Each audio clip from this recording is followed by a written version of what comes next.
ਦੇਸ਼ ਦੁਨੀਆ 'ਚ ਵਸਦੇ ਪੰਜਾਬੀਆਂ ਨੂੰ ਖੁਸ਼ ਆਮਦੀਦ। ਮੈਂ ਹਰਜਿੰਦਰ ਸਿੰਘ ਰੰਧਾਵਾ, ਤੁਸੀਂ ਦੇਖ ਰਹੇ ਹੋ ਪੰਜਾਬ ਟੈਲੀਵਿਜ਼ਨ, ਔਰ ਮੇਰੇ ਨਾਲ ਨੇ ਸੀਨੀਅਰ ਜਰਨਲਿਸਟ ਰਜੇ ਭਾਸਕਰ ਜੀ ਔਰ ਇੰਦਰਪ੍ਰੀਤ ਜੀ। ਦੋਨਾਂ ਨੂੰ ਜੀ ਆਇਆਂ। ਬਹੁਤ ਬਹੁਤ ਸ਼ੁਕਰੀਆ ਰੰਧਾਵਾ ਜੀ। ਸਾਰਿਆਂ ਨੂੰ ਸਤਿ ਸ੍ਰੀ ਅਕਾਲ ਜੀ। ਭਾਸਕਰ ਸਾਹਿਬ, ਹੈ ਨਾ ਹਨੇਰ ਸਾਈਂ ਦਾ ਇੱਕ ਵਜ਼ੀਰ ਮੁੱਖ ਸਕੱਤਰ ਖਿਲਾਫ ਸ਼ਿਕਾਇਤ ਕਰ ਦਿੰਦਾ, ਆਖੇ ਮੈਨੂੰ ਇਹਦੇ ਤੋਂ ਖਤਰਾ ਹੈ। ਦੂਜੇ ਬੰਨੇ ਕਈ ਅਫਸਰ ਇਹ ਵੀ ਸ਼ਿਕਾਇਤ ਦੇ ਦਿੰਦੇ ਆ ਕਿ ਸਾਨੂੰ ਤੰਗ ਕੀਤਾ ਜਾ ਰਿਹਾ, ਸਾਡੇ ਰਿਸ਼ਤੇਦਾਰਾਂ ਨੂੰ ਤੰਗ ਕੀਤਾ ਜਾ ਰਿਹਾ, ਉਹ ਵੀ ਪੰਜਾਬ ਦੇ ਵਿੱਚ। ਹੈ ਕਰਨ ਵਾਲੀ ਗੱਲ ਕੋਈ? ਆਹ ਵੀ ਦਿਨ ਦੇਖਣੇ ਸੀ। ਸੋ ਆਪਾਂ ਪਾਉਂਦੇ ਆ ਹਾਲਾਤੇ ਹਾਜ਼ਰਾ ਤੇ ਨਜ਼ਰ। ਮੈਂ ਬਹੁਤੀ ਲੰਬੀ ਚੌੜੀ ਗੱਲ 'ਚ ਨਹੀਂ ਜਾਣਾ। ਮਾਮਲੇ ਬੜੇ ਭਾਰੇ ਪੈ ਗਏ ਨੇ ਤੇ ਇਹਨਾਂ ਦੇ ਵਿੱਚੋਂ ਦੀ ਲੰਘਣਾ ਪੈਣਾ। ਦਿਲ ਗੁਰਦੇ ਦਾ ਕੰਮ ਹੈ, ਭਾਸਕਰ ਸਾਹਿਬ ਦੀ ਡਿਊਟੀ ਲਾਉਂਦੇ ਆ। ਦੂਜਾ ਮੁੱਦਾ, ਜ਼ੀਰਾ ਫੈਕਟਰੀ ਦਾ ਮਾਮਲਾ ਪੰਜਾਬ ਸਰਕਾਰ ਦੇ ਗਲੇ ਦੀ ਹੱਡੀ ਬਣਿਆ ਹੋਇਆ। ਹੁਣ ਜਿਹੜੀ ਰਿਪੋਰਟ ਪੋਲਿਊਸ਼ਨ ਬੋਰਡ ਦੀ ਆਉਂਦੀ ਹੈ ਉਹ ਬੜੀ ਖਤਰਨਾਕ ਹੈ। ਖਤਰਨਾਕ, ਔਰ ਫਿਰ ਇੰਨੀ ਦੇਰ ਬਾਅਦ ਕਿਉਂ ਤੇ ਫੈਸਲੇ ਕਿਉਂ ਨਹੀਂ, ਇਹਦੇ ਉੱਤੇ ਵੀ ਜਾਣਦੇ ਆ। ਤੀਜਾ ਮਾਮਲਾ ਅਤਹਿਮਾ, ਜਗਦੀਸ਼ ਟਾਈਟਲਰ 40 ਸਾਲ, ਬੇਸ਼ੁਮਾਰ ਜ਼ਿਆਦਤੀਆਂ, ਰਿਸਦੇ ਜ਼ਖਮ, ਕਿੱਥੇ ਕਿੱਥੇ ਜਾ ਕੇ ਜ਼ਿਕਰ ਕਰੋਗੇ? ਕਿੰਨੇ ਕਮਿਸ਼ਨ, ਕਿੰਨੀਆਂ ਇਨਕੁਆਰੀਆਂ, ਕਿੰਨੀਆਂ SITs, ਸਿਰਫ ਤੇ ਸਿਰਫ ਹੰਝੂ ਭਜਾਉਣ ਵਾਲੀ ਗੱਲ। ਹੁਣ ਦੀ ਚਾਰਜ ਸ਼ੀਟ ਕੀ ਕਹਿੰਦੀ ਆ? CBI ਦੀ ਚਾਰਜ ਸ਼ੀਟ ਤੁਹਾਡੇ ਨਾਲ ਸਾਂਝ ਪਾਉਂਦੇ ਆ ਤੇ ਆਖਰ ਦੇ ਵਿੱਚ ਇੱਕ ਅਹਿਮ ਖਬਰ ਹੋਰ ਲਵਾਂਗੇ। ਸਭ ਤੋਂ ਪਹਿਲਾਂ ਭਾਸਕਰ ਸਾਹਿਬ, ਦਿੱਲੀ ਦੇ ਵਜ਼ੀਰ ਸੌਰਵ ਭਾਰਦਵਾਜ ਉਸੇ ਹੀ ਪੁਲਿਸ ਕੋਲ ਕੰਪਲੇਂਟ ਕਰਦੇ ਆ ਜਿਹੜੀ ਕੇਂਦਰ ਦੇ ਥੱਲੇ ਆ। ਲੜਾਈ ਵੀ ਕੇਂਦਰ ਨਾਲ ਹੈ ਤੇ ਪੁਲਿਸ ਵੀ ਕੇਂਦਰ ਕੋਲ, ਔਰ ਉਹ ਪੁਲਿਸ ਕੋਲ ਜਾਂਦੇ ਨੇ ਕਿ ਮੈਨੂੰ ਆਪਣੇ ਚੀਫ ਸੈਕਟਰੀ ਤੋਂ ਖਤਰਾ ਹੈ। ਹੁਣ ਚੀਫ ਸੈਕਟਰੀ ਦਿੱਲੀ ਸਰਕਾਰ ਦੇ ਆ, ਇਹ ਕਾਫੀ ਪ੍ਰਸ਼ਨ ਚਿੰਨ੍ਹ ਵਾਲੀ ਗੱਲ ਹੈ। ਔਰ ਦੂਜੇ ਬੰਨੇ ਚੀਫ ਸੈਕਟਰੀ LG ਨੂੰ, ਲੈਫਟੀਨੈਂਟ ਗਵਰਨਰ ਸਕਸੇਨਾ ਨੂੰ ਸ਼ਿਕਾਇਤ ਕਰਦੇ ਆ ਕਿ ਮੈਨੂੰ ਮੰਤਰੀ ਤੋਂ ਖਤਰਾ ਹੈ।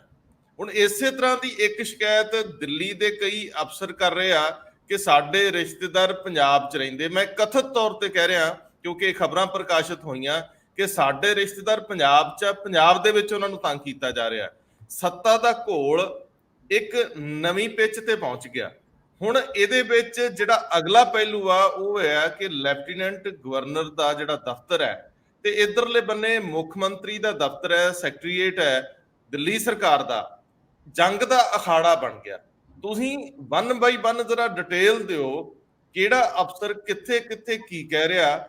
ਸੌਰਵ ਭਾਰਦਵਾਜ ਨੂੰ ਮੁੱਖ ਸਕੱਤਰ ਤੋਂ ਕਾਹਦਾ ਡਰ ਹੈ ਤੇ ਮੁੱਖ ਸਕੱਤਰ ਮੰਤਰੀਆਂ ਤੋਂ ਕਿਉਂ ਡਰ ਰਹੇ ਆ? ਇਸ ਸਵਾਲ, ਇਸ ਬੁਝਾਰਤ ਨੂੰ ਜਰਾ ਖੋਲੋ ਜਰਾ ਕੁੰਡੀ।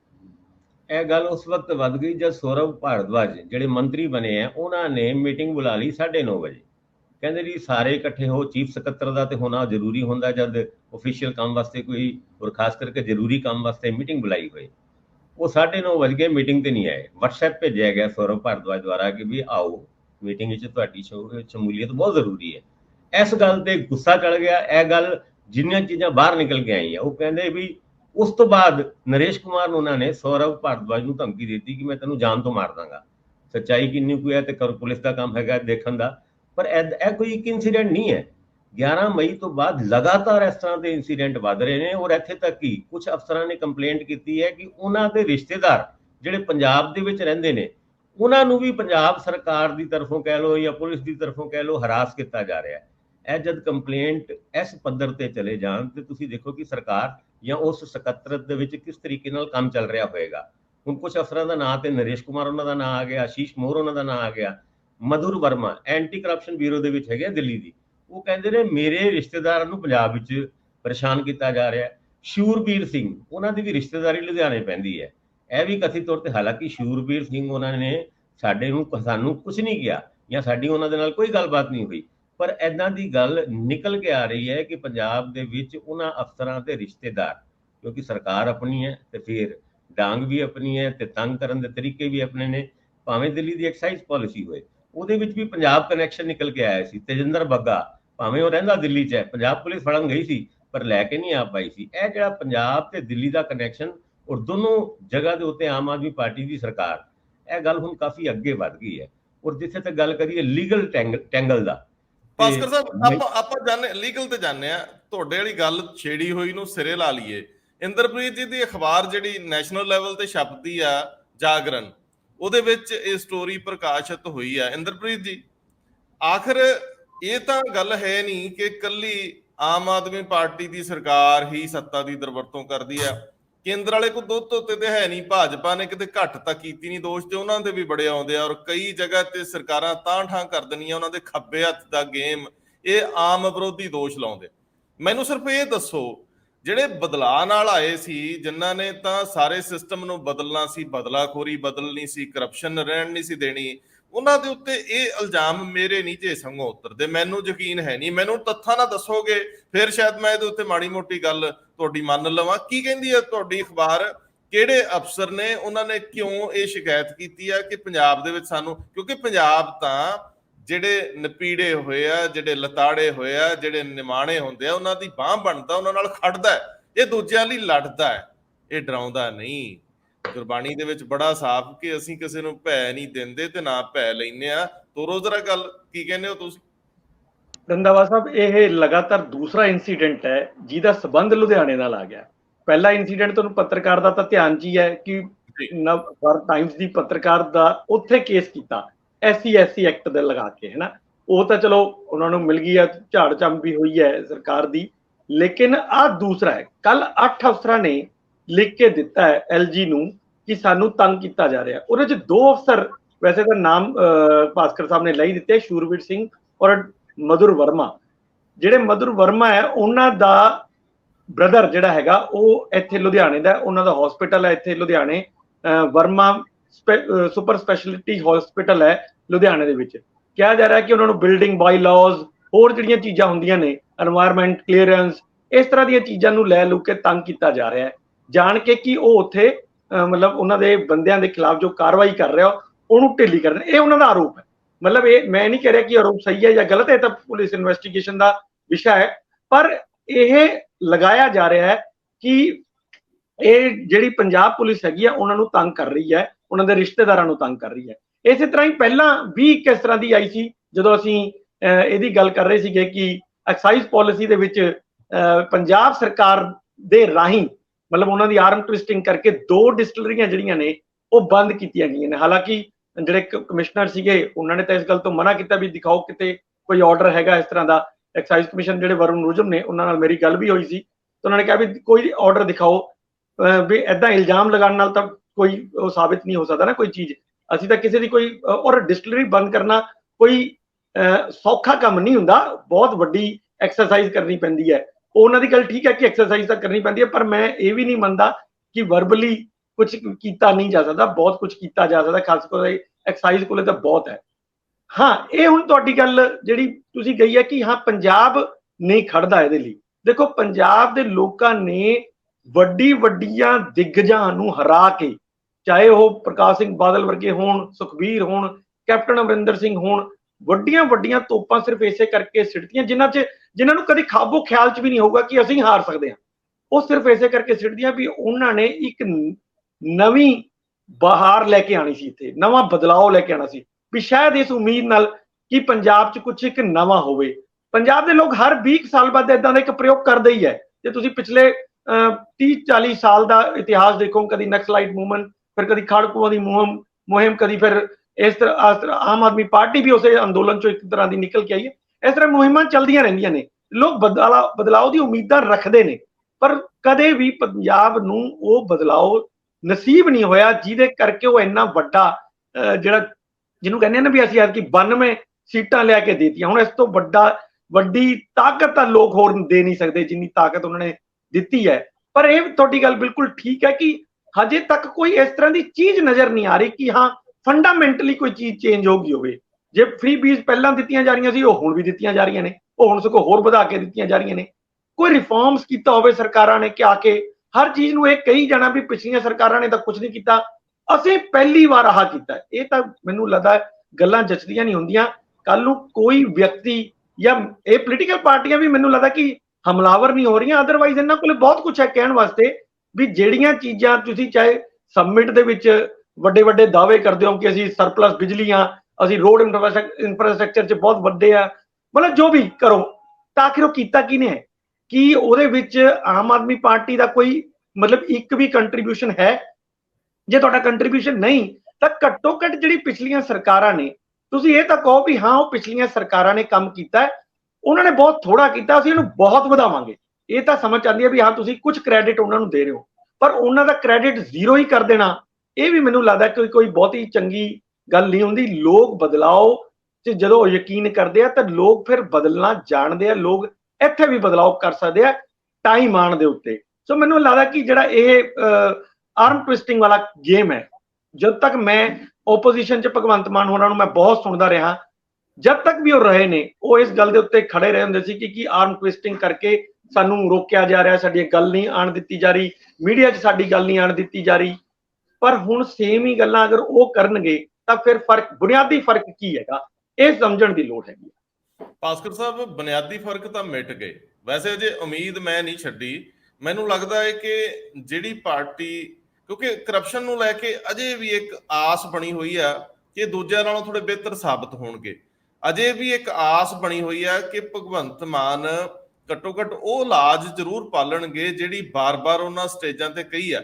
ਜੇ ਉਹ, ਕਿਉਂਕਿ ਮੈਂ ਪਿਛਲੇ ਦਿਨਾਂ ਦੇ ਵਿੱਚ ਦੇਖਿਆ ਕਿ ਪੰਜਾਬ ਪੁਲਿਸ ਦੀ ਕਾਰਵਾਈ ਕਾਫੀ ਹੱਦ ਤੱਕ ਗੈਰ ਸਮਾਜੀ ਅਨਸਰਾਂ ਦੇ ਖਿਲਾਫ ਕਾਫੀ ਤਿੱਖੀ ਹੋਈ ਆ। ਜੇ 1 ਬਾਈ 1 ਕੋਈ ਇੱਕ ਖੇਤਰ 'ਚ ਕਦਮ ਤੁਸੀਂ ਲੈਂਦੇ ਹੋ, ਜੇ ਤੁਸੀਂ ਰਸੂਖਦਾਰਾਂ ਕੋਲੋਂ ਕੁਝ ਜ਼ਮੀਨਾਂ ਛਡਵਾ ਲੈਂਦੇ ਹੋ, ਹੁਣ ਦੇਖਣ ਵਾਲੀ ਗੱਲ ਆ, ਕੱਲ ਦਾ ਰੌਲਾ ਪਿਆ ਹੋਇਆ ਵਾ ਵੀ ਅਸੀਂ ਜੀ ਉਹ ਉੱਪਰ ਇੱਕ ਵੱਡਾ ਰਿਜ਼ੋਰਟ ਹੈ ਉਹਦੇ ਤੇ ਹੱਥ ਪਾਉਣ ਲੱਗੇ ਆ ਅਸੀਂ, ਕੈਪਟਨ ਅਮਰਿੰਦਰ ਸਿੰਘ ਦੀਆਂ ਉਹ ਗੱਲਾਂ ਹੁੰਦੀਆਂ ਨੇ। ਜੇਕਰ ਸੱਚਮੁੱਚ ਕਿਸੇ ਜ਼ਮੀਨ ਨੂੰ ਇਸ ਤਰੀਕੇ ਨਾਲ ਵਰਤੋਂ 'ਚ ਲਿਆਂਦਾ ਗਿਆ, ਕੋਈ ਨਿਯਮ ਬਦਲ ਕੇ, ਤਾਂ ਫਿਰ ਆਪਣੇ ਲਈ ਕੋਈ ਸਰਕਾਰ ਨਿਯਮ ਬਦਲ ਲੇ ਜਾਂ ਵੱਡਾ ਬੰਦਾ ਬਦਲ ਲੇ, ਉਹ ਪ੍ਰਸ਼ਨਾਂ 'ਚ ਤੇ ਆਉਂਦਾ।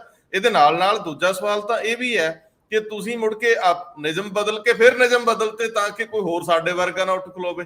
ਇਹ ਵੀ ਸਵਾਲ ਆ ਕਿ ਕੀ ਕੋਈ ਆਪਣੇ, ਜਦੋਂ ਤੁਸੀਂ ਕੋਈ ਬਿਜ਼ਨਸ ਕਰਦੇ ਹੋ ਉਹਨਾਂ ਨੂੰ ਸਹੂਲਤਾਂ ਵੀ ਦੂਜਿਆਂ ਨਾਲੋਂ ਵੱਖਰੀਆਂ ਦੇ ਦਿੰਦੇ ਹੋ। ਇਹ ਅੱਗੇ ਜਾ ਕੇ ਡਿਸਕਸ ਕਰਨ ਵਾਲੇ ਮਾਮਲੇ ਆ, ਪਰ ਅਸੀਂ ਮੁੜਦੇ ਆ ਜਿਹੜੀ ਇਹ ਆਮ ਟਵਿਸਟਿੰਗ ਹੈ, ਬਾਂਹ ਮਰੋੜਨ ਦੀ ਕਲਾ ਹੈ, ਇਹਦੇ ਵਿੱਚ ਜੋ ਹੁਣ ਵਾਪਰ ਰਿਹਾ, ਉੱਥੇ ਦਿੱਲੀ ਦੇ ਵਿੱਚ ਲੜਾਈ ਤੁਸੀਂ ਕਾਨੂੰਨੀ ਗੱਲ ਕਰਨ ਲੱਗੇ ਸੀ ਕਾਫੀ ਵੱਡੀ ਹੋ ਗਈ ਹੈ ਜੀ। ਬਿਲਕੁਲ, ਜਿਸ ਤਰ੍ਹਾਂ ਅਸੀਂ ਪਹਿਲੇ ਵੀ ਕਹਿ ਚੁੱਕੇ ਹਾਂ ਕਿ ਮਈ 11 ਨੂੰ ਜਿਹੜਾ ਆਰਡਰ ਆਇਆ ਸੀ, ਉਸ ਤੋਂ ਬਾਅਦ ਕੇਜਰੀਵਾਲ ਉਹਨਾਂ ਦੀ ਉਹ ਪ੍ਰੈਸ ਕਾਨਫਰੰਸ, ਉਸ ਤੋਂ ਬਾਅਦ ਤਾਬੜਤੋੜ ਟਰਾਂਸਫਰ, ਫਿਰ ਇਹ ਕੰਪਲੇਂਟਾਂ ਦਾ ਦੌਰ ਚੱਲ ਗਿਆ।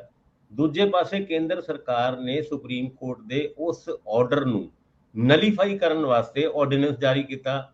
ਜਾਰੀ ਵੀ ਕਦੋਂ ਕੀਤਾ? 18 ਤਰੀਕ ਨੂੰ ਰਾਤੀ 11 ਵਜੇ। 19 ਤਰੀਕ ਤੋਂ ਸੁਪਰੀਮ ਕੋਰਟ 2 ਮਹੀਨੇ ਵਾਸਤੇ ਛੁੱਟੀ ਤੇ ਚਲਾ ਗਿਆ, ਵੈਕੇਸ਼ਨ ਤੇ ਚਲਾ ਗਿਆ। ਔਰ ਇਹਦੇ ਪਿੱਛੇ ਵੀ ਕੇਜਰੀਵਾਲ ਉਹਨਾਂ ਦਾ ਆਰੋਪ ਹੈ ਕਿ ਜਾਣਬੁੱਝ ਕੇ ਉਹ ਟਾਈਮਿੰਗ ਚੂਜ਼ ਕੀਤੀ ਗਈ। ਔਰ ਆਮ ਆਦਮੀ ਪਾਰਟੀ ਦੇ ਨਾਲ ਜਾਂ ਕੇਜਰੀਵਾਲ ਉਹਨਾਂ ਦੇ ਨਾਲ ਤੇ ਐਦਾਂ ਹੋਇਆ ਜਿੱਦਾਂ ਘਰ ਵਿਆਹ ਰੱਖਿਆ ਹੋਏ ਤੇ ਲਾਸਟ ਮੂਮੈਂਟ ਤੇ ਬਰਾਤ ਵਾਪਸ ਚਲੀ ਜਾਂਦੀ ਹੈ।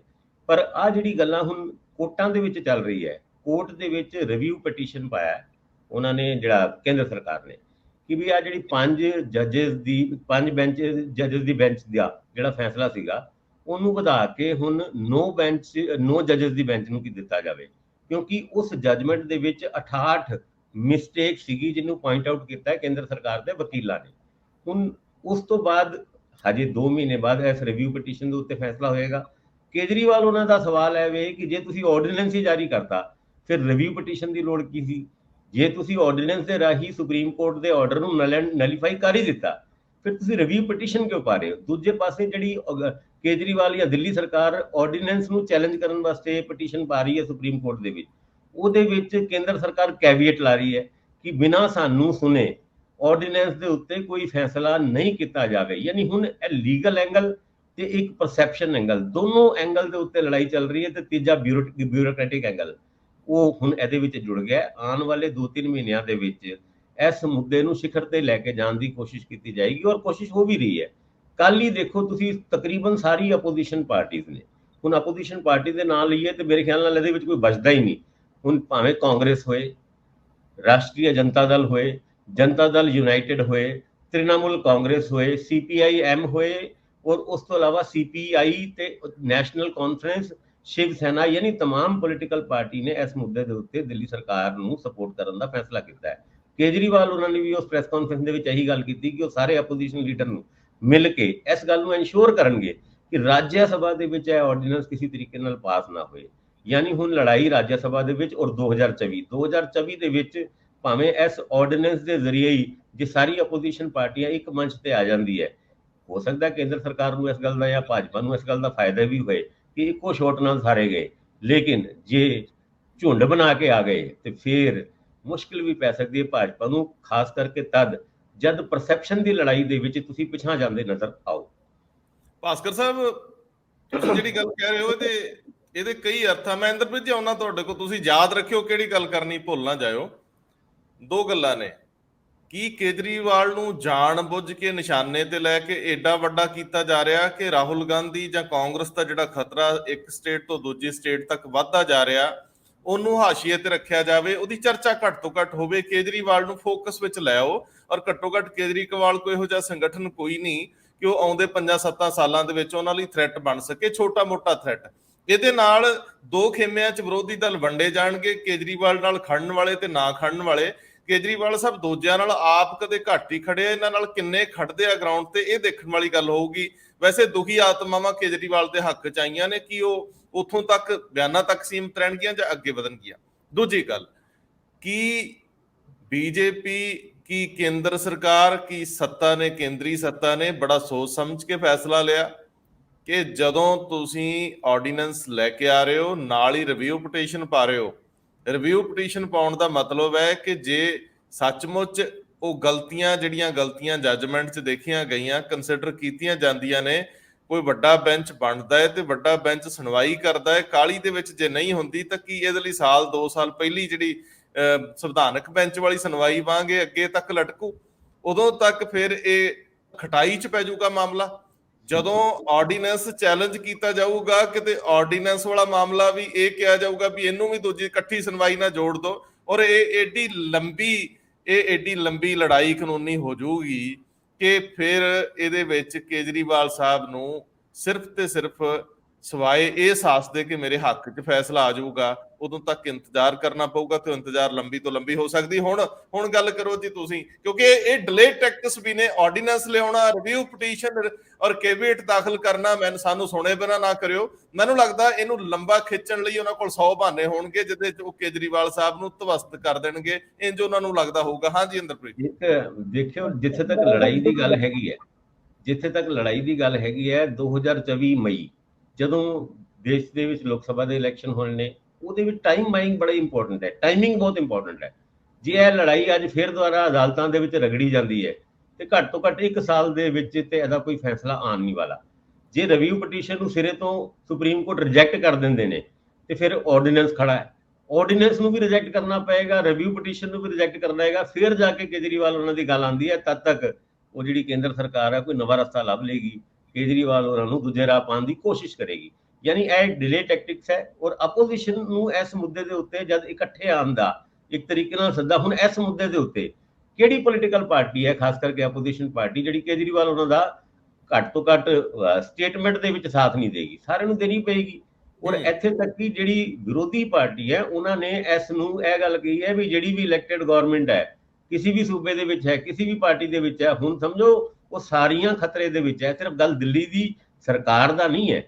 ਸਰਕਾਰ ਅਗਰ ਸੁਪਰੀਮ ਕੋਰਟ ਦੇ ਫੈਸਲਿਆਂ ਨੂੰ ਇਸ ਤਰੀਕੇ ਨਾਲ ਆਰਡੀਨੈਂਸ ਲਿਆ ਕੇ ਬਦਲ ਦਿੰਦੀ ਹੈ, ਉਹਨੂੰ ਰਿਜੈਕਟ ਕਰ ਦਿੰਦੀ ਹੈ, ਉਹਨੂੰ ਇੱਕ ਤਰੀਕੇ ਨਾਲ ਇੰਪਲੀਮੈਂਟ ਹੋਣ ਤੋਂ ਪਹਿਲੇ ਹੀ ਜਿੱਦਾਂ ਕਹਿੰਦੇ ਨੇ ਕਿ ਮਿਸਾਈਲ ਉੱਥੋਂ ਚੱਲੀ ਤੇ ਇੱਥੋਂ ਹੀ ਇੱਕ ਮਿਸਾਈਲ, ਉਹਨਾਂ ਨੇ ਪਹਿਲੇ ਹੀ ਮਿਸਾਈਲ ਖਤਮ ਕਰਤੀ, ਏਦਾਂ ਦੇ ਮਾਹੌਲ ਦੇ ਵਿੱਚ ਜੇ ਕੇਂਦਰ ਸਰਕਾਰ ਆ ਜਾਏ ਤੇ ਮੁਸ਼ਕਿਲਾਂ ਸਾਰੀ ਪੋਲੀਟੀਕਲ ਪਾਰਟੀਆਂ ਵਾਸਤੇ ਵਧਣਗੀਆਂ। ਪਰ ਹਾਂ, ਇਹ ਮੁੱਦਾ ਜੇ ਇਲੈਕਸ਼ਨ ਦੇ ਵਿੱਚ ਵਿਰੋਧੀ ਪਾਰਟੀਆਂ ਚੁੱਕਦੀਆਂ ਔਰ ਲੋਕਾਂ ਦੀ ਪਰਸੈਪਸ਼ਨ ਦੇ ਵਿੱਚ ਇਹ ਗੱਲ ਆ ਜਾਂਦੀ ਹੈ ਕਿ ਧੱਕਾ ਹੋ ਰਿਹਾ ਹੈ, ਜਦ ਕਿਸੇ ਵੀ ਡੈਮੋਕ੍ਰੇਸੀ ਦੇ ਵਿੱਚ ਕੋਈ ਰੂਲਿੰਗ ਪਾਰਟੀ, ਕੋਈ ਵੱਡੀ ਪਾਰਟੀ ਛੋਟੀ ਪਾਰਟੀਆਂ ਨਾਲ, ਵਿਰੋਧੀ ਪਾਰਟੀਆਂ ਨਾਲ ਧੱਕਾ ਕਰਦੀ ਹੈ ਔਰ ਲੋਕ ਉਸ ਧੱਕੇ ਨੂੰ ਧੱਕੇ ਦੇ ਤਰੀਕੇ ਨਾਲ ਲੈ ਲੈਂਦੇ ਨੇ ਤੇ ਅੱਗੇ ਚੱਲ ਕੇ ਇਹ ਵੱਡਾ ਧੱਕਾ ਉਸ ਰੂਲਿੰਗ ਪਾਰਟੀ ਵਾਸਤੇ ਵੀ ਸਾਬਿਤ ਹੁੰਦਾ, ਏਦਾਂ ਹੁੰਦਾ ਵੀ ਰਿਹਾ। ਹੁਣ ਇਹ ਪਰਸੈਪਸ਼ਨ ਕਿਸ ਤਰੀਕੇ ਨਾਲ ਅੱਗੇ ਜਾਂਦੀ ਹੈ, ਇਹਦੇ ਉੱਤੇ ਮੈਨੂੰ ਲੱਗਦਾ ਹੈ ਮੋਦੀ ਸਾਹਿਬ ਨੇ ਵਿਚਾਰ ਤੇ ਕੀਤਾ ਹੀ ਹੋਏਗਾ। ਔਰ ਕਰਨਾਟਕਾ ਹਾਰਨ ਤੋਂ ਬਾਅਦ ਇਮੀਡੀਏਟਲੀ ਏਦਾਂ ਦਾ ਇੱਕ ਵੱਡਾ ਫੈਸਲਾ ਕਹਿ ਸਕਦੇ ਹਾਂ, ਚੈਲੰਜਿੰਗ ਵੀ ਹੈਗਾ ਕਿ ਇਹਦੇ ਉੱਤੇ ਪਰਸੈਪਸ਼ਨ ਬਹੁਤ ਜ਼ਿਆਦਾ ਖਰਾਬ ਵੀ ਹੋ ਸਕਦੀ ਹੈ ਤੁਹਾਡੀ। ਹੁਣ ਇਹ ਰਿਸਕ ਲਿੱਤਾ ਉਹਨਾਂ ਨੇ ਔਰ ਸੋਚ ਸਮਝ ਕੇ ਲਿੱਤਾ ਹੋਏਗਾ, ਪਰ ਦੇਖੋ ਅੱਗੇ ਇਸ ਮੁੱਦੇ ਤੇ ਹੁੰਦਾ ਕੀ ਹੈ। ਦੇਖੋ, ਇਹ ਇੰਦਰਪ੍ਰੀਤ ਜੀ ਵੱਲ ਮੈਂ ਜਾਣਾ ਹੈ, ਪਰ ਸਵਾਲ ਇੱਥੇ ਇਹ ਹੈ ਕਿ ਕਰਨਾਟਕ ਦੇ ਵਿੱਚ ਕੇਜਰੀਵਾਲ ਸਾਹਿਬ ਨੂੰ ਸਾਰੇ ਕੈਂਡੀਡੇਟ ਮਿਲਾ ਕੇ ਵੀ ਕੁਝ ਲੱਖ ਵੋਟ ਪਈ ਹੈ ਔਰ ਕੋਈ ਉੱਥੇ ਜ਼ਮਾਨਤ ਨਹੀਂ ਬਚੀ। ਜਿਹੜਾ ਕਰਨਾਟਕ ਵਰਗਾ ਸੂਬਾ ਜਿੱਥੇ ਪੜ੍ਹਨ ਲਿਖਣ ਦੀ ਦਰ ਕਾਫੀ ਆ, ਸਿਆਣੇ ਲੋਕ ਨੇ, ਕਾਰੋਬਾਰੀ ਲੋਕ ਨੇ, ਜੇਕਰ ਉੱਥੇ ਪਰਸੈਪਸ਼ਨ ਗੇਮ ਦਾ ਅਸਰ ਨਹੀਂ ਹੋਇਆ ਤੇ ਆਉਂਦੀਆਂ ਕਿਸੇ ਵੀ ਇਲੈਕਸ਼ਨ ਵਿੱਚ ਬਿਨਾਂ ਸੰਗਠਨ 'ਚ ਹਵਾ ਦੇ ਰੁੱਖ ਨਹੀਂ ਬਣਦੇ ਹੁੰਦੇ। ਇਹ ਦਿੱਲੀ ਜਾਂ ਪੰਜਾਬ ਨਹੀਂ ਜਿੱਥੇ ਲੋਕ ਹੱਥੋਂ ਹੱਥੀ ਕਹਿਣਗੇ ਵੀ ਲਿਆਓ ਵੀ ਇਨਕਲਾਬੀ ਬੰਦੇ। ਲੋਕ ਪ੍ਰੈਕਟੀਕਲਿਟੀਜ਼ ਵੀ ਦੇਖਦੇ ਆ ਕਿ ਤੁਸੀਂ ਕੀਤਾ ਕੀ ਆ ਗਰਾਊਂਡ ਤੇ। ਕੇਜਰੀਵਾਲ ਸ਼ਾਇਦ ਉਹਨਾਂ ਨੇ ਠੀਕ ਟਾਸਕ ਚੁਣਿਆ, ਉਹਨਾਂ ਨੇ ਠੀਕ ਇੱਕ ਨਿਸ਼ਾਨਾ ਲਿਆ ਕਿ ਇਹਨਾਂ ਕੇਜਰੀਵਾਲ ਨੂੰ ਤੁਸੀਂ ਹੀਰੋ ਬਣਾਉਂਦੇ ਹੋ ਤਾਂ ਮੀਡੀਆ ਦੇ ਵਿੱਚ ਵੀ ਛਾਏ ਰਹਿਣਗੇ, ਲੜਾਈ ਚੱਲਦੀ ਰਹੂਗੀ ਤੇ ਫਿਰ ਜਿਹੜੀਆਂ ਮੇਨ ਧਿਰਾਂ ਨਾਲ ਲੜਾਈ ਆ ਉਹ ਪਾਸੇ ਰਹਿ। ਇਹ ਰਣਨੀਤੀ ਦਾ ਹਿੱਸਾ ਹੋ ਸਕਦਾ। ਇੰਦਰਪ੍ਰੀਤ ਜੀ ਤੁਸੀਂ ਕੁਝ ਕਹਿਣਾ ਚਾਹ ਰਹੇ ਸੀ? ਮੈਂ ਤਾਂ ਸਿਰਫ ਇਹੀ ਕਹਿਣਾ ਚਾਹ ਰਿਹਾ ਸੀ, ਭਾਸਕਰ ਸਾਹਿਬ ਨੇ ਜੋ ਕਿਹਾ ਕਿ ਆਰਡੀਨੈਂਸ ਰਾਜ ਸਭਾ ਦੇ ਵਿੱਚ ਓਪੋਜੀਸ਼ਨ ਪਾਰਟੀਆਂ ਨੇ ਇਹ ਕਿਹਾ ਕਿ ਆਰਡੀਨੈਂਸ ਰਾਜ ਸਭਾ ਦੇ ਵਿੱਚ ਪਾਸ ਨਾ ਹੋਵੇ, ਵੀ ਉੱਥੇ ਚ ਲੋਕ ਸਭਾ ਚ ਤਾਂ ਉਹਨਾਂ ਦੀ ਤਾਕਤ ਹੈਗੀ ਹੈ, ਬੀਜੇਪੀ ਦੀ ਉਹ ਕਰ ਹੀ ਲੇਗੀ, ਰਾਜ ਸਭਾ ਚ ਨਾ ਹੋਵੇ। ਭਾਸਕਰ ਸਾਹਿਬ ਇਹ ਕਦੀ ਨਹੀਂ ਹੁੰਦਾ। ਤੁਸੀਂ 3 ਖੇਤੀ ਕਾਨੂੰਨਾਂ ਦਾ ਹਸ਼ਰ ਦੇਖ ਹੀ ਲਿਆ। ਲੋਕ ਸਭਾ ਤੋਂ ਬਾਅਦ ਉਹ ਰਾਜ ਸਭਾ ਦੇ ਵਿੱਚ ਤਾਂ ਤਾਕਤ ਓਪੋਜੀਸ਼ਨ ਕੋਲੇ ਸੀ। ਜਦੋਂ ਅਗਲੇ ਧੱਕਾ ਹੀ ਕਰਨ ਤੇ ਆ ਜਾਂਦੇ ਹੈ ਫਿਰ ਤਾਂ ਰਾਜ ਸਭਾ ਦੇ ਵਿੱਚ ਵੀ ਪਾਸ ਹੋਊਗਾ ਹੀ ਹੋਊਗਾ, ਇਹ ਰੋਕਿਆ ਨਹੀਂ ਜਾ ਸਕਦਾ। ਜਦੋਂ ਨੱਕ ਦਾ ਸਵਾਲ ਆ ਜੇ ਨਾ ਜੀ, ਫਿਰ ਮੈਨੂੰ ਨਹੀਂ ਲੱਗਦਾ ਕਿ ਕੋਈ ਜਿਹੜੀ ਖਾਸ ਤੌਰ ਤੇ ਕੇਂਦਰ ਦੀ ਤਾਕਤ ਹੈਗੀ ਹੈ, ਸੈਂਟਰਲ ਗਵਰਨਮੈਂਟ ਜਿਹੜੀ ਹੈਗੀ ਹੈ, ਫਿਰ ਕਿਤੇ ਉਹ ਕਿਤੇ ਰੁਕ ਸਕਦੀ ਹੈ। ਮੈਨੂੰ ਇਹਦੀ ਚਾਂਸਸ ਘੱਟ ਨੇ। ਮੈਨੂੰ ਲੱਗਦਾ ਹੈ ਕਿ ਉਹ ਕਿਉਂਕਿ ਦੇਖੋ ਹਜੇ 3 ਮਹੀਨੇ ਪਏ ਨੇ ਮਾਨਸੂਨ ਸੈਸ਼ਨ ਆਉਣ ਦੇ ਵਿੱਚ। 3 ਮਹੀਨੇ ਲਈ ਤਾਂ ਆਰਡੀਨੈਂਸ ਉਹਨਾਂ ਦਾ ਕੰਮ ਕਰ ਹੀ ਰਿਹਾ, ਉਹਨਾਂ ਨੂੰ ਕੋਈ ਨਹੀਂ ਰੋਕ ਸਕਦਾ। ਤੇ ਉਸ ਤੋਂ ਬਾਅਦ ਜਿਹੜਾ ਲੋਕ ਸਭਾ ਚ ਪਹਿਲਾਂ ਪੇਸ਼ ਹੋਣਾ ਹੈ, ਉਸ ਤੋਂ ਬਾਅਦ ਰਾਜ ਸਭਾ ਚ ਆਣਾ ਹੈ। ਰਾਜ ਸਭਾ ਚ ਵੀ ਮੈਨੂੰ ਇਹ ਲੱਗਦਾ ਹੈ ਕਿ ਉਹਨਾਂ ਨੇ ਹਰ ਹਾਲਤ ਚ ਕਰਵਾ ਲੈਣਾ ਹੈ, ਚਾਹੇ ਧੱਕੇ ਨਾਲ ਓਪੋਜੀਸ਼ਨ ਦੇ ਬੰਦਿਆਂ ਨੂੰ ਬਾਹਰ ਕੱਢ ਦੇਣ, ਜਿਵੇਂ ਵੀ ਕਰਨ, ਉਹ ਕਰਕੇ ਇਹਨਾਂ ਨੇ ਉਹ ਪਾਸ ਕਰਾਣਾ ਹੀ ਕਰਾਣਾ ਹੈ। ਇਹ ਰੋਕਿਆ ਰੁਕ ਨਹੀਂ ਸਕਦਾ। ਹੁਣ ਇੱਥੇ ਦਿੱਕਤ, ਇੱਥੇ ਲੜਾਈ ਸਿਰਫ ਕਾਨੂੰਨੀ ਹੀ ਹੋਊਗੀ ਜਿਹੜੀ ਕੇਜਰੀਵਾਲ ਸਾਹਿਬ ਨੇ ਪਾਈ ਹੈ। ਅਗਰ ਉੱਥੇ ਨਜਿੱਠ ਕੇ ਲੜ ਲੈਣ ਇਹ, ਤਾਂ ਸ਼ਾਇਦ ਹੋ ਸਕਦਾ ਹੈ ਇਸ ਦੇ ਉੱਤੇ ਕੋਈ ਗੱਲ ਬਣ ਜੇ। ਪਰ ਨਾਲ ਹੀ ਜਿਹੜੀ ਮੈਂ ਕੱਲ ਵੀ ਗੱਲ ਕਹੀ ਸੀ ਕਿ ਕੇਜਰੀਵਾਲ ਸਾਹਿਬ ਆਪ ਵੀ ਕਦੇ ਨਹੀਂ ਖੜਦੇ ਕਿਸੇ ਦੂਸਰੀਆਂ ਪਾਰਟੀਆਂ ਦੇ ਨਾਲ। ਜਦੋਂ ਧੱਕਾ ਹੁੰਦਾ ਹੈ ਤਾਂ ਉਹਨਾਂ ਨਾਲ ਵੀ ਪਾਰਟੀਆਂ ਕਿਵੇਂ ਖੜਨਗੀਆਂ, ਇਹ ਮੈਨੂੰ ਇਹਦੀ ਆਸ ਨਹੀਂ। ਜੇ ਉਹ ਕਿਤੇ ਧਾਰਾ 370 ਦੇ ਖਿਲਾਫ ਖੜੇ ਹੁੰਦੇ ਕਿ ਹਾਂ ਯਾਰ ਕਿਸੇ ਸਟੇਟ ਨੂੰ ਏਦਾਂ ਤੋੜਿਆ ਨਹੀਂ ਜਾ ਸਕਦਾ, ਇਹ ਗਲਤ ਗੱਲ ਹੈ। ਪੂਰੀ ਇੰਡੀਆ 'ਚ ਕਦੀ ਏਦਾਂ ਦੀ ਕੋਈ ਇੰਸਟੈਂਸ ਨਹੀਂ ਹੋਇਆ ਵੀ ਤੁਸੀਂ ਸਟੇਟ ਨੂੰ ਹੀ ਤੋੜ ਦਿਓ ਤੇ ਉਹਨੂੰ ਯੂਟੀ ਬਣਾ ਦਿਓ, 2 ਜਾਂ 3 ਯੂਟੀਆਂ ਬਣਾ ਦਿਓ, ਇਹ ਨਹੀਂ ਹੋਇਆ ਕਦੇ। ਸੋ ਜੇ ਉਦੋਂ ਉਹਨਾਂ ਦੀ ਹਾਂ ਪੱਖੀ ਹੁੰਗਾਰਾ ਹੁੰਦਾ ਤਾਂ ਸ਼ਾਇਦ ਅੱਜ ਉਹਨਾਂ ਨਾਲ ਬਹੁਤ ਜ਼ਿਆਦਾ ਪਾਰਟੀਆਂ ਖੜਦੀਆਂ ਜੀ। ਇਕੱਲੇ ਕੇਜਰੀਵਾਲ ਨਹੀਂ, ਸਾਡੀ ਖੇਤਰੀ ਪਾਰਟੀ ਵੀ ਉੱਥੇ ਹੀ ਹਾਜ਼ਰ। ਜਿਹੜੇ ਨਹੀਂ ਬੋਲਦੇ, ਹਾਂ, ਇਹ ਕੀਮਤ ਚੁਕਾਉਣੀ ਪੈਂਦੀ ਆ, ਇਹ ਦੇਰ ਸਵੇਰ ਕੀਮਤ ਚੁਕਾਉਣੀ ਪੈਂਦੀ ਆ। ਇਹ ਰੁਕਦੀਆਂ ਨਹੀਂ ਗੱਲਾਂ, ਇਹ ਕਦੇ ਪਰਦੇ ਓਲੇ ਨਹੀਂ ਰਹਿੰਦੀਆਂ, ਢਿੱਡ ਨੰਗੇ ਹੋ ਜਾਂਦੇ। ਭਾਸਕਰ ਸਾਹਿਬ ਸੰਖੇਪ ਟਿੱਪਣੀ ਦਿਓ, ਫਿਰ ਆਪਾਂ ਅੱਗੇ ਵਧੀਏ। ਬਿਲਕੁਲ ਗੱਲ ਇੰਦਰਪ੍ਰੀਤ ਉਹਨਾਂ ਦੀ ਬਿਲਕੁਲ ਠੀਕ ਹੈ ਕਿ ਰਾਜ ਸਭਾ ਦੇ ਵਿੱਚ ਵੀ ਲੋਕ ਸਭਾ ਦੇ ਵਿੱਚ ਵੀ ਉਹ ਪਾਸ ਕਰਾਉਣਾ ਚਾਹੁੰਦੇ ਤੇ ਕਰਾ ਸਕਦੇ ਨੇ। ਗੱਲ ਤੇ ਸਾਰੀ ਪਰਸੈਪਸ਼ਨ ਦੀ ਹੈਗੀ ਹੈ। ਇਲੈਕਸ਼ਨ ਦਾ ਸਾਲ ਹੈ, ਇਸ ਸਾਲ ਦੇ ਵਿੱਚ ਕੋਈ ਪਾਰਟੀ ਭਾਵੇਂ ਰੂਲਿੰਗ ਪਾਰਟੀ ਹੋਏ, ਉਹ ਵੀ ਖਾਸ ਕਰਕੇ ਇੱਕ ਸੂਬੇ ਦੇ ਵਿੱਚ ਇਲੈਕਸ਼ਨ ਹਾਰਨ ਤੋਂ ਬਾਅਦ ਤੇ 5 ਸੂਬਿਆਂ ਦੇ ਵਿੱਚ ਖੜੀ ਚੁਣੌਤੀ ਨੂੰ ਦੇਖਦੇ ਹੋਏ, ਜੇ ਇਸ ਪਰਸੈਪਸ਼ਨ ਗੇਮ ਦੇ ਉੱਤੇ ਕੇਂਦਰ ਸਰਕਾਰ ਕੋਈ ਫੈਸਲਾ ਲੈ ਰਹੀ ਹੈ ਔਰ ਉਸ ਸਿੱਧੇ ਤੌਰ ਤੇ ਦੇਖਿਆ ਜਾਏ ਤੇ ਇਹ ਫੈਸਲਾ ਕੋਈ ਲੋਕ ਪੱਖੀ ਨਹੀਂ ਹੈ। ਇਹ ਆਮ ਆਦਮੀ ਪਾਰਟੀ ਨੂੰ ਸਬਕ ਸਿਖਾਉਣ ਵਾਲਾ ਫੈਸਲਾ ਲੱਗਦਾ ਹੈ, ਦਿੱਲੀ ਸਰਕਾਰ ਨੂੰ ਸਬਕ ਸਿਖਾਉਣ ਵਾਲਾ ਫੈਸਲਾ ਲੱਗਦਾ ਹੈ ਕਿ ਵੀ ਵੱਡਾ ਕੌਣ। ਇਸ ਪਰਸੈਪਸ਼ਨ ਦੇ ਵਿੱਚ ਕਿਤੇ ਦੇਸ਼ ਦੇ ਵਿੱਚ ਇਹ ਗੱਲਾਂ ਨਾ ਤੁਰ ਪੈਣ, ਕਿਉਂਕਿ ਹੁਣ ਲੋੜ ਹੈ ਵਿਰੋਧੀ ਪਾਰਟੀਆਂ ਦੀ ਵੀ, ਸਾਰਿਆਂ ਨੂੰ ਇਕੱਠੇ ਹੋਣ ਦੀ ਲੋੜ ਹੈ। ਹੁਣ ਇਹ ਗੱਲਾਂ ਕਰਨ ਦੀ ਲੋੜ ਨਹੀਂ ਹੈਗਾ ਕਿ ਵੀ ਕੇਜਰੀਵਾਲ ਨੇ ਸਾਡਾ ਸਾਥ ਨਹੀਂ ਦਿੱਤਾ ਸੀ ਤੇ ਹੁਣ ਉਹਦਾ ਨਹੀਂ ਦੇਵਾਂਗੇ। ਗੱਲ ਤੇ ਮੁੱਦੇ ਦੀ ਹੈ। ਇਸ ਮੁੱਦੇ ਦੇ ਉੱਤੇ ਜੇ ਰੂਲਿੰਗ ਪਾਰਟੀ ਭਾਜਪਾ ਘਿਰੀ ਹੋਈ ਨਜ਼ਰ ਆਉਂਦੀ ਹੈ ਤੇ ਮੈਨੂੰ ਲੱਗਦਾ ਮਿਲ ਕੇ ਹਮਲਾ ਮਾਰਨਗੇ। ਇਹੀ ਤਾਂ ਚਾਹੁੰਦੇ ਨੇ। ਤੁਸੀਂ ਬਿਲਕੁਲ ਠੀਕ ਜਗ੍ਹਾ ਲਿਆ ਕੇ ਗੱਲ ਖੜੀ ਕਰਤੀ।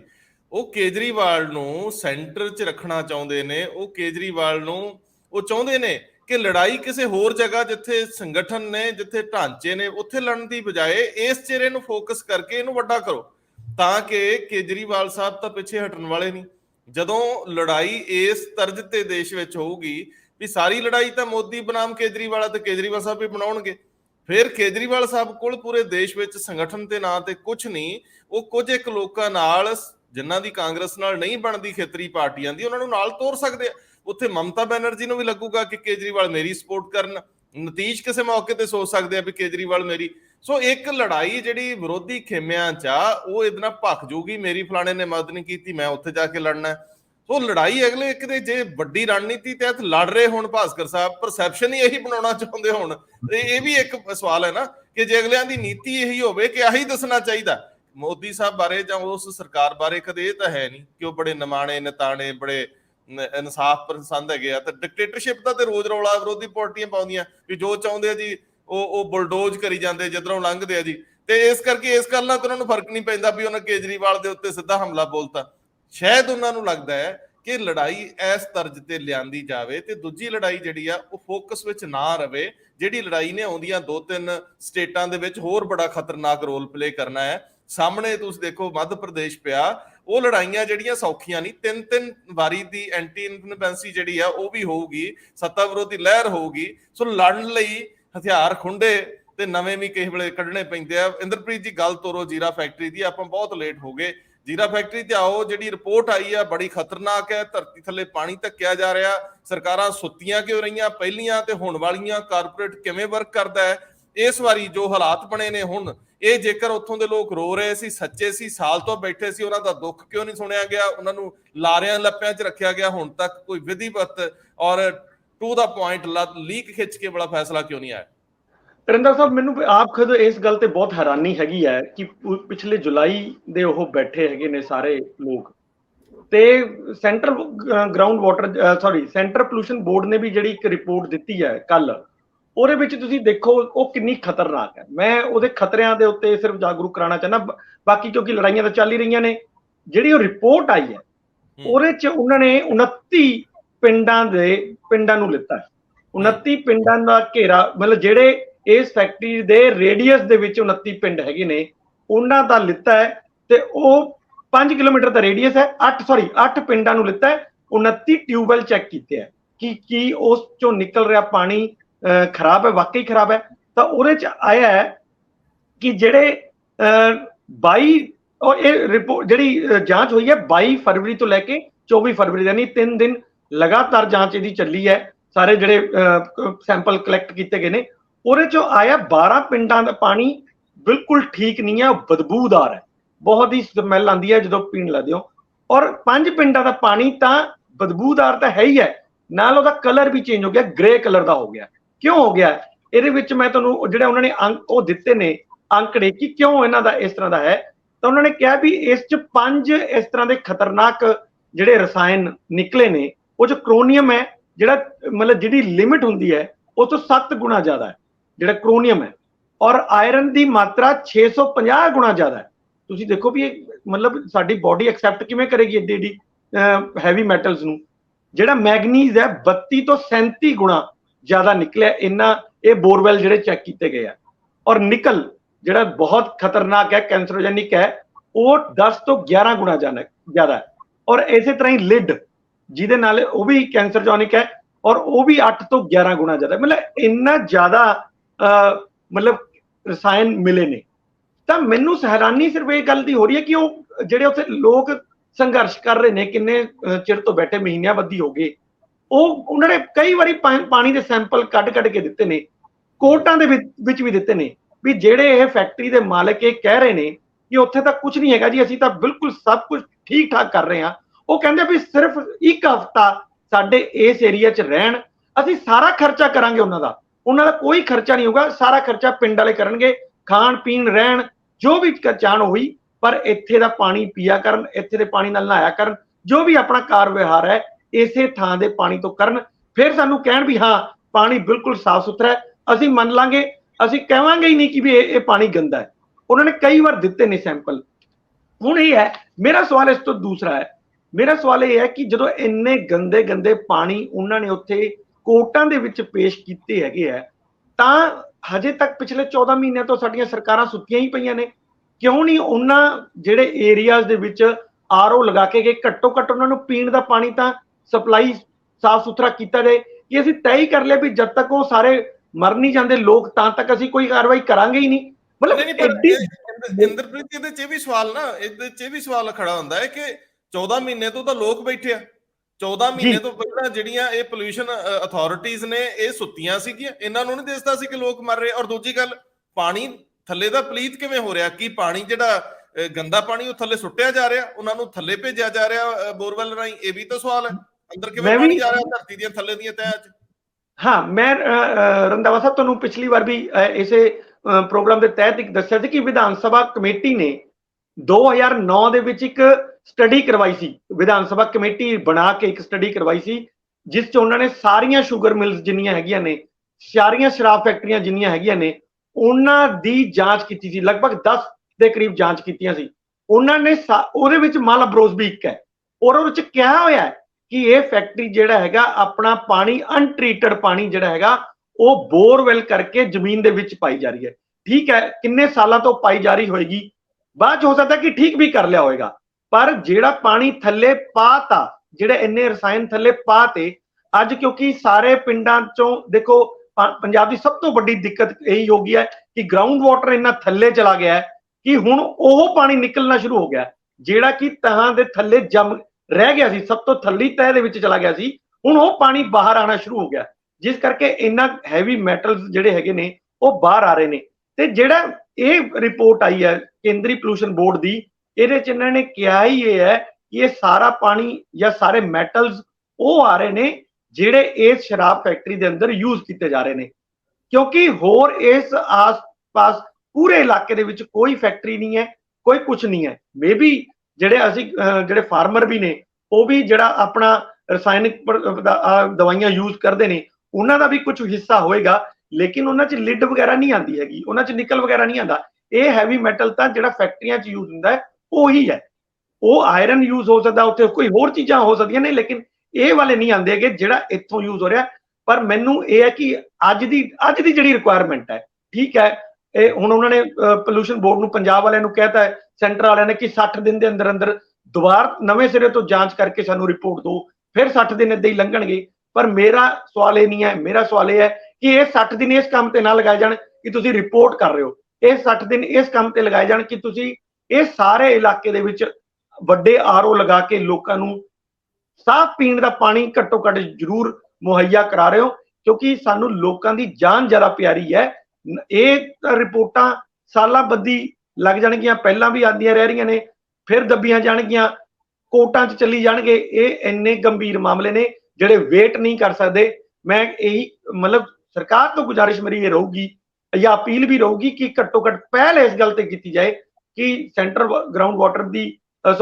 ਪੋਲੂਸ਼ਨ ਬੋਰਡ ਦੀ ਜਿਹੜੀ ਵੀ ਰਿਪੋਰਟ ਆਈ ਹੈ ਉਹਨੂੰ ਮੱਦੇ ਨਜ਼ਰ ਰੱਖ ਕੇ ਇਹ 29 ਪਿੰਡ ਜਿਹੜੇ ਹੈਗੇ ਨੇ, ਜਿਹੜੇ ਉਹਨਾਂ ਨੇ ਆਇਡੈਂਟੀਫਾਈਡ ਕੀਤੇ ਨੇ, ਉਹ ਸਾਰਿਆਂ ਦੇ ਵਿੱਚ ਜਿਹੜਾ ਹੈ ਵੱਡੇ ਆਰਓ ਲਗਾਏ ਜਾਣ। ਜਿਵੇਂ ਪਹਿਲਾਂ ਕਿਸੇ ਟਾਈਮ ਮਨਪ੍ਰੀਤ ਬਾਦਲ ਹੋਰਾਂ ਨੇ ਆਪਣੇ ਮਾਲਵੇ ਦੇ ਏਰੀਆ 'ਚ ਲਗਵਾਏ ਸੀ ਤੇ ਬਾਅਦ 'ਚ ਉਹਨਾਂ ਦਾ ਪਾਣੀ ਉਹਨਾਂ ਨਾਲ ਹੀ ਘੋੜਿਆਂ ਨੂੰ ਵੀ ਨਵਾਉਂਦੇ ਰਹੇ ਸੀਗੇ, ਉਹ ਇਦਾਂ ਦੀਆਂ ਵੀ ਰਿਪੋਰਟਾਂ ਛਪੀਆਂ ਸੀਗੀਆਂ।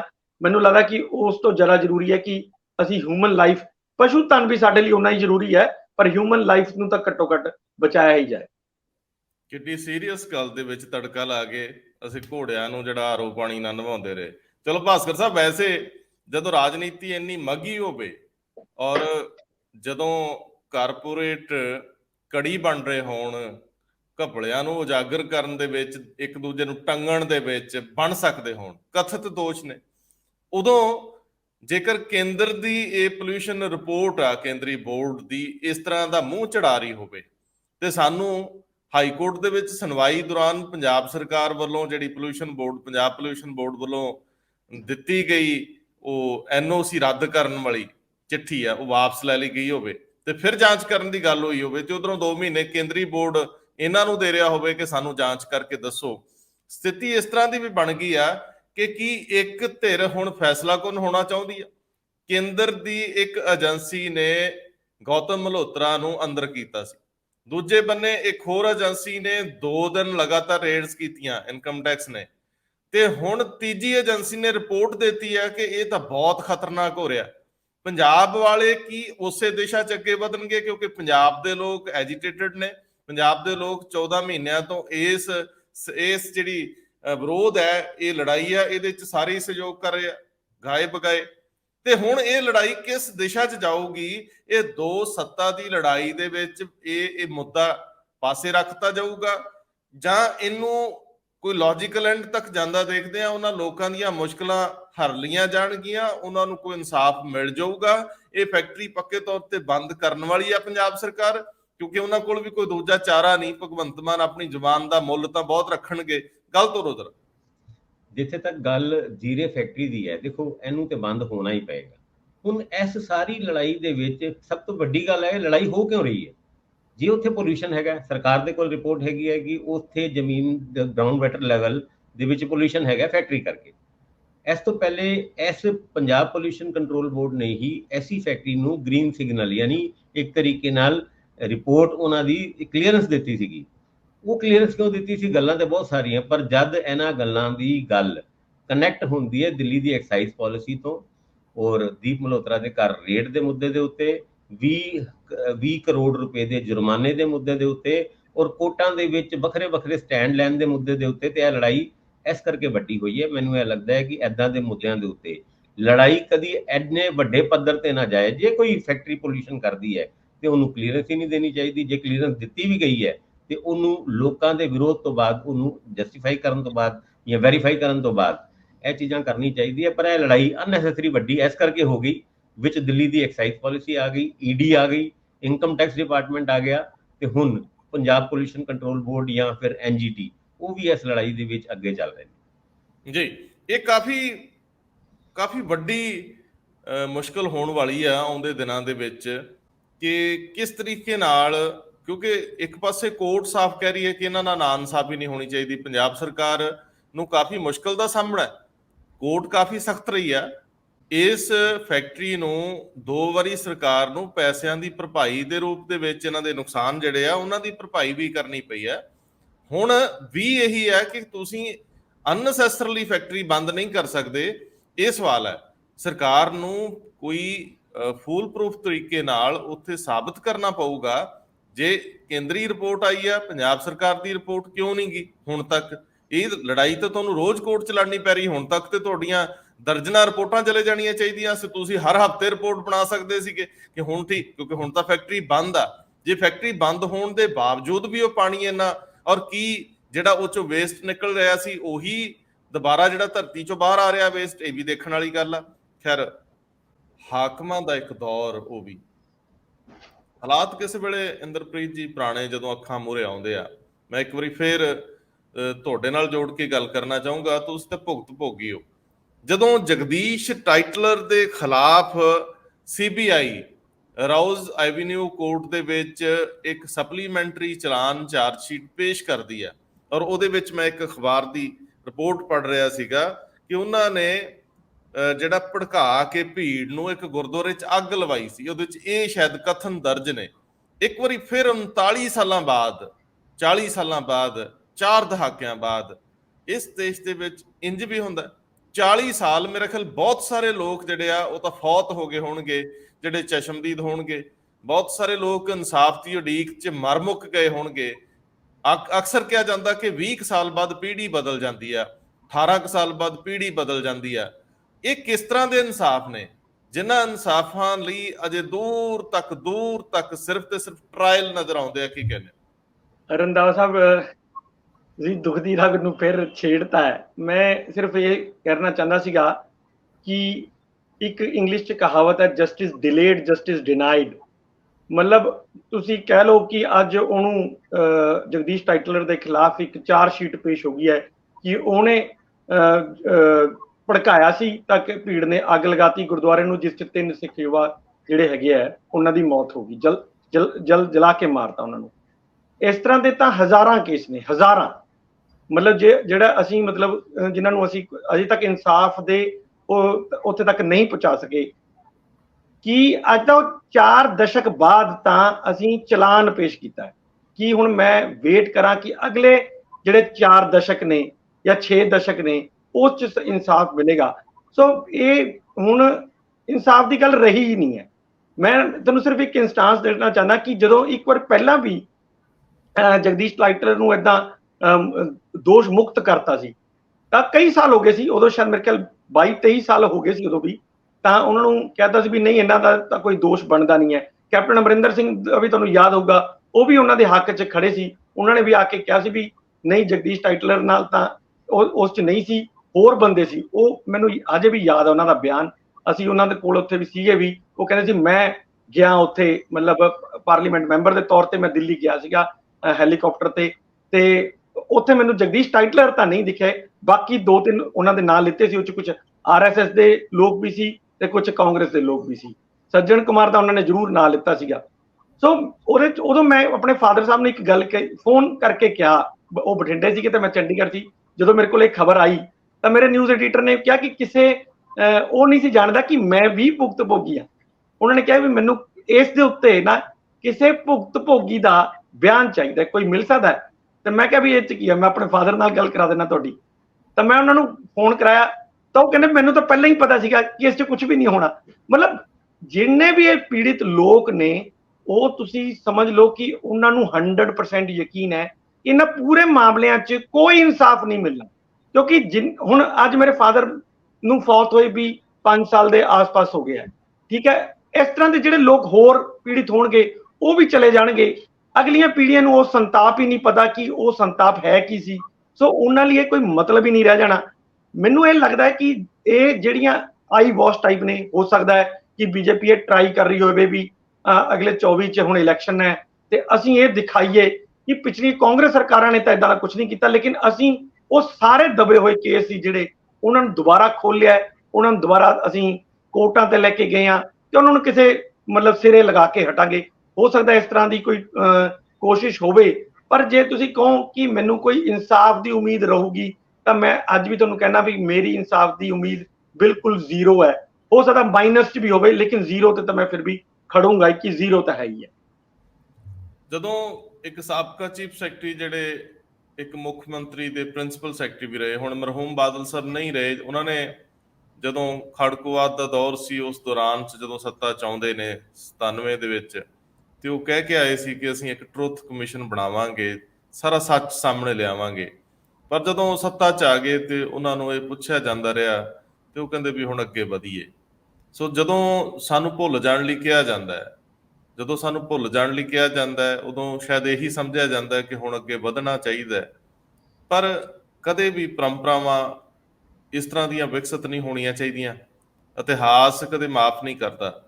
ਕੋਈ ਤੁਸੀਂ ਕਮਿਸ਼ਨ ਨਹੀਂ ਬਣਾਓਗੇ, ਤੁਸੀਂ ਇਨਸਾਫ ਦੇਣ ਤੋਂ ਖੁੰਝ ਜਾਓਗੇ। ਇਤਿਹਾਸ ਵਿੱਚ ਉਹ ਕਾਲੇ ਅੱਖਰਾਂ 'ਚ ਲਿਖੀਆਂ ਹੀ ਜਾਂਦੀਆਂ ਨੇ ਚੀਜ਼ਾਂ। ਇਹ 50 ਸਾਲ ਬਾਅਦ ਆਪਣੇ ਆਪ ਸਾਰਾ ਕੁਝ ਹਿਸਟਰੀ ਰਿਪੀਟ ਹੋ ਜਾਂਦੀ ਆ, ਨਵੇਂ ਸਿਰਿਓਂ ਲਿਖੀ ਜਾਂਦੀ ਆ। ਕੋਈ ਸੱਚ ਅੱਜ ਤੱਕ ਛੁਪਿਆ ਨਹੀਂ ਰਹਿ ਸਕਿਆ। ਬੜੇ ਤੱਥ ਜਿਹੜੇ ਅੱਜ ਨਹੀਂ ਪਤਾ ਹੋਣਗੇ, ਤੁਹਾਨੂੰ ਇਹ ਨਹੀਂ ਕਿਵੇਂ ਪਤਾ ਲੱਗੂਗਾ ਕਿ ਉਹ ਧਰਤੀ ਪਾੜ ਕੇ 10-15 ਸਾਲਾਂ ਬਾਅਦ ਕਿੱਥੋਂ ਆ ਗਏ। ਉਹਨਾਂ ਸਭ ਨੇ ਆਉਣਾ ਹੀ ਹੁੰਦਾ। ਔਰ ਹੁਣ ਤੋਂ ਪਿਛਾਂ ਤੁਸੀਂ 500 ਸਾਲ ਪਿਛਾਂ ਦੇਖ ਲਓ, ਉਹ ਚੀਜ਼ਾਂ ਐਵੇਂ ਹੀ ਵਾਪਰੀਆਂ ਨੇ। ਭਾਸਕਰ ਸਾਹਿਬ ਆਖਰੀ ਟਿੱਪਣੀ ਦਿਓ, ਫਿਰ ਖਤਮ ਕਰਦੇ ਜੀ। ਬਿਲਕੁਲ, ਇਸ ਮੁੱਦੇ ਦੇ ਉੱਤੇ ਨਿਆਂ, ਜਿਸ ਤਰ੍ਹਾਂ ਦੀ ਗੱਲ ਵੀ ਕੀਤੀ ਹੈ ਇੰਦਰਪ੍ਰੀਤ ਉਹਨਾਂ ਨੇ, ਜਸਟਿਸ ਡਿਲੇਡ ਜਸਟਿਸ ਡਿਨਾਈਡ, ਇੱਥੇ ਤੇ ਜਸਟਿਸ ਡਿਨਾਈ ਹੋਇਆ ਹੈ। ਔਰ ਇੰਨੇ ਸਾਲਾਂ ਤੱਕ ਡਿਨਾਈ ਹੋਇਆ, ਜਿੱਦਾਂ ਇੰਦਰਪ੍ਰੀਤ ਉਹਨਾਂ ਦੀ ਗੱਲ ਦੇ ਉੱਤੇ ਵੀ ਜਾਈਏ ਕਿ ਹੁਣ ਉਮੀਦ ਤੱਕ ਨਹੀਂ ਹੈਗੀ ਹੈ। ਪਰ ਕੋਰਟਾਂ ਦੇ ਵਿੱਚ ਕਦੀ ਜਗਦੀਸ਼ ਟਾਈਟਲਰ ਉਹਨਾਂ ਨੂੰ ਖਿਲਾਫ ਚਲਾਨ ਪੇਸ਼ ਕਰਤਾ। ਜੇ ਆਪਾਂ ਇੰਨੇ ਸਾਲਾਂ ਤੋਂ ਬਾਅਦ ਹਜੇ ਚਲਾਨ ਪੇਸ਼ ਕਰ ਰਹੇ ਹਾਂ, ਕਿੱਥੇ ਉਮੀਦ ਹੈ ਉਸ ਨਿਆਂ ਦੀ, ਉਸ ਜਸਟਿਸ ਦੀ?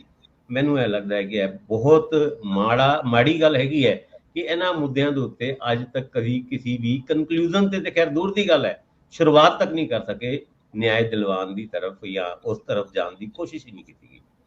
ਆਮ ਹੀ ਧਾਰਨਾ ਹੈ ਨਾ ਕਿ ਇਨਸਾਫ ਹੋਣਾ ਹੀ ਨਹੀਂ ਚਾਹੀਦਾ, ਹੁੰਦਾ ਹੋਇਆ ਨਜ਼ਰ ਵੀ ਆਉਣਾ ਚਾਹੀਦਾ ਹੈ। ਔਰ ਇੱਥੇ ਹੁੰਦਾ ਹੋਇਆ ਨਜ਼ਰ ਹੀ ਆ ਜੇ ਘੱਟੋ ਘੱਟ, ਤੇ ਲੋਕਾਂ ਨੂੰ ਇੱਕ ਉਮੀਦ ਬੱਜੀ ਰਹੂਗੀ। ਇੱਕ ਪੀੜ੍ਹੀ ਦੂਜੀ ਪੀੜ੍ਹੀ ਨੂੰ ਜਾਂਦੀ ਹੋਈ ਕਹਿ ਜਾਊਗੀ ਵੀ ਦੇਖ ਲਈ, ਇਹ ਦੇਖ ਲਈ, ਸਾਨੂੰ ਇਨਸਾਫ ਮਿਲ ਜਾਏ। ਪਰ ਕਦੋਂ? ਕਈ ਵਾਰੀ ਤੁਹਾਡੇ ਪਿੱਤਰ, ਤੁਹਾਡੇ ਪੁਰਖੇ ਤੁਹਾਡੀਆਂ ਅੱਖਾਂ 'ਚੋਂ ਰੋਂਦੇ ਨੇ। ਬਹੁਤ ਮਿਹਰਬਾਨੀ, ਬਹੁਤ ਧੰਨਵਾਦ। ਧੰਨਵਾਦ।